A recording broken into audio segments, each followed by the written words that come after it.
Pokoknya jangan pakai uang. Karena kalau pakai uang itu mesti setelah itu masih dengar-dengar. Sapi itu harganya beda-beda. Misalnya di sahur 20 juta. Lalu itu sapi itu 1 juta, berarti kurang 5. Ya tak ngeleng-ngeleng. Sapinya zaman itu kayak apa yang sudah nunjuk di pasar, yaitu aja dibelikan. Karena kalau pakai uang pasti. Dan nanti yang 20 juta yang bayar dengar-dengar, sapi kayak itu hanya 15. Nanti minta susu kan panjang. Jadi susahnya jadi kiai itu di situ. Makanya konveksi utang, saya itu punya gelagat itu rumah kuno. Itu dulu buyut saya bikin, itu hanya habis 700 rupiah. Sekarang gelagat saya pernah orang antik itu nawar sampai 500 juta. Coba kalau itu dinilai dulu itu hanya 700. Maka ada anak sudah ada cerita. Lalu riba itu maknanya apa? Menambahkan dari nilai intrinsik uang apa-apa. Debat. Sudah ini enggak kajian debat tentang itu, malah jadi fitnah. Saya pastikan di majelis ini fatwa saya riba yang haram, medit ya. Itu mesti aman ya. Riba yang haram, medit ya. Ada cerita apa? Nabi itu wastak rodo Rasulullah bikron tapi waroda ziyadatan. Ziyadah di sini itu bukan uang. Di semua riwayat apa? Bukannya pedet, nyaurnya itu sapi, jadi bukan pedet plus uang atau duit itu enggak. Mohon saya teruskan. Faslun bil ihsan bil gharsi.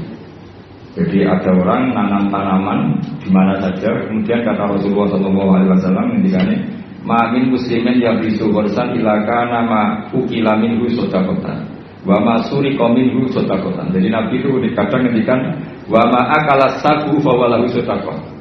Tidak ada seorang mukmin atau muslim menanam satu tanaman, misalnya Anda menanam mangga di tengah hutan atau di tanah kamu sendiri. Kata Nabi, itu dimakan burung ya sudah kok. Bahkan Nabi mengatakan ada yang mencuri juga sama.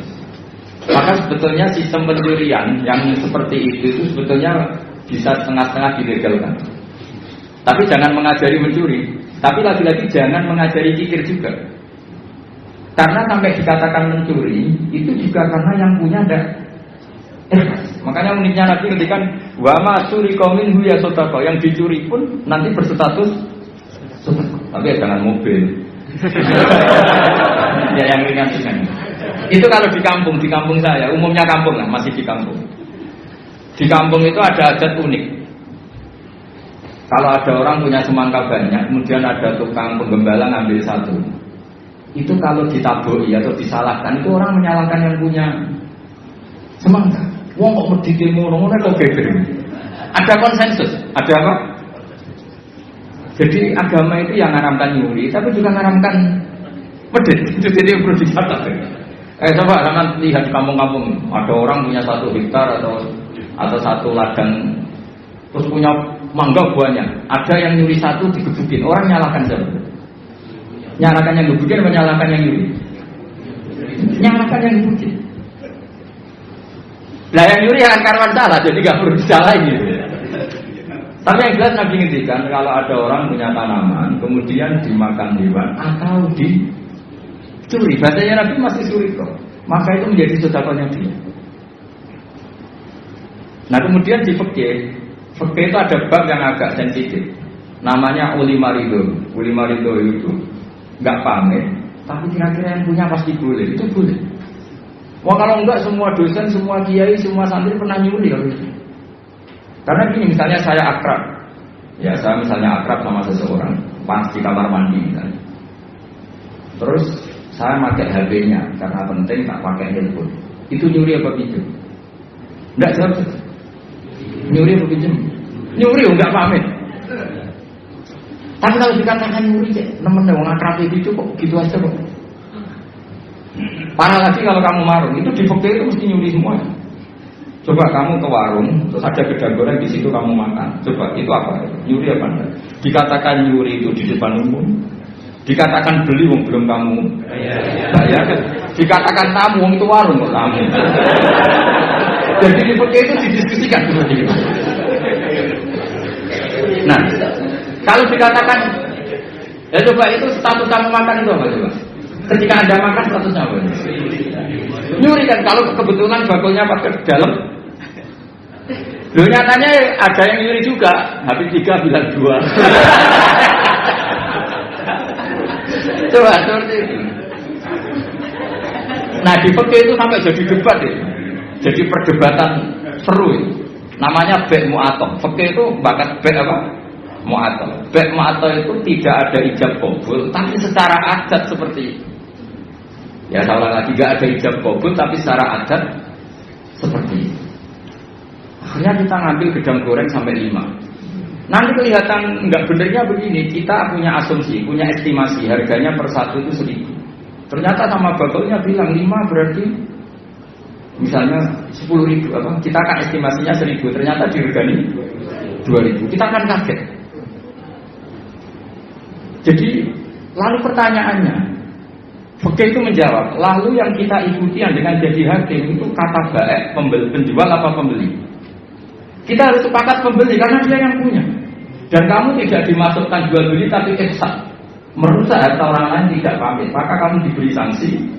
Harganya mahal. Jadi sebetulnya kalau di fikih adekan penjualnya bilang harganya 100.000, itu di hakim harus menang yang penjual.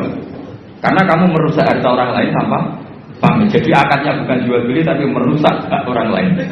Maka itu kalau di persidangan dimenangkan penjual karena pemilik. Ya terserah saya, yang punya saya. Mau apa kamu? Kamu aja selonang-selonong apa? Makannya nyuruh. Makanya saya pernah kenal sama Kiai Jawa Timur, itu orangnya khusyuk. Itu kalau marun itu sampai bakalnya mantel. Teman saya mondok, Bu, ini gedang goreng begini pinten. 1.000 deh, ini dibayari 1.000, baru dimakan. Masih di tempat itu dia kepengen lagi, akad lagi. Bu, ini pinten. Ini telah goreng harganya pinten 1.500, dibayar lagi. Saking ininya akadnya itu jelas. Lama-lama anak itu tiap marung, dia cuma marung rene ngelok wong. Jadi kadang orang bener itu yang repot no. Orang bener itu kadang yang repot, tapi itu memang bener betul. Nah, makanya di fikih itu ada bab namanya bab olimar itu. Di kampung itu kalau ada orang punya semangka 1 hektar atau punya pohon mangga, kok orang ngambil 1 pamit itu mesti dimarahin kalau orangnya dermawan. Cung mono kok paham, kena butuh yang berjubuk. Makanya saya katakan nyolong ya haram, tapi medit juga. Ya itu aja Gus, nggak usah terus berarti Gus Pak ngalalkan nyolong ya enggak? Kamu itu kamu nyimpulkan sekacau itu ya enggak seperti itu. Tapi ini saya hanya maknani hadis. Kenapa Nabi ngintikan wa masuri kaum itu sedekah yang dicuri pun berstatus sedekah karena bahasa nyuri itu bahasa yang sudah ngekot. Dikatakan nyuri karena nyatanya tidak pamit. Dikatakan sedekah nyatanya yang punya Ini kan dua bahasa paradok. Wong nyuri kok distatuskan sedekah. Dari definisi nyuri ya memang nyuri enggak pamit. Tapi dari nyatanya halal karena yang punya ridho namanya sedekah. Kamu milih mana? Bahasa nyuri atau sedekah? Ya nyurinya ya ada. Sedekahnya juga ada. Ini jelas ini hadis sedekah. Wa masuri qaum minhu sedekah. Terus wama akalas sagu bawa lalu sedekah. Misalnya yang makan itu burung atau apa ya juga jadi sedekahnya dia. Makanya di fikih bab paling sulit namanya bab mu'athah. Itu perdebatan Imam Syafi'i dan Abu Hanifah. Mu'athah itu adalah satu akad jual beli yang ditentukan oleh adat. Tidak ada ijab qabul. Ya itu tadi kayak orang marun tadi. Orang marun lalu makan gedang goreng itu statusnya apa? Atau naik bis. Sama kan nggak pernah kepikiran, karena sama nggak pernah mengkaji fikih serius. Yang kepikiran ya kita ini yang mengkaji fikih. Coba, saya naik bis, biasanya saya kalau dari Jogja sering bis dari Semarang sampai Pandangan, sampai rumah saya Pandangan 4 jam dari Semarang. Jadi kalau saya ngajak ke sini itu 8 jam. Jadi kalau sama ada pintar ya kebangetan 8 jam. Coba sampai sekarang misalnya saya mau ke Jakarta, ada bis tak stop berhenti kan, terus saya naik. Setelah 100 kilo atau 50 kilo baru ada tarikan uang, bayarnya sekian. Lalu sebelum Anda bayar kita punya apa? Pinjem apa gasap? Nah pinjem apa gasap? Dikatakan gasap kan supirnya yang berhenti.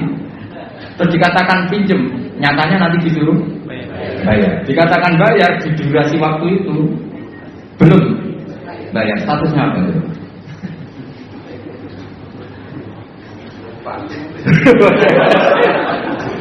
Lah kalau numpang begini, pas 50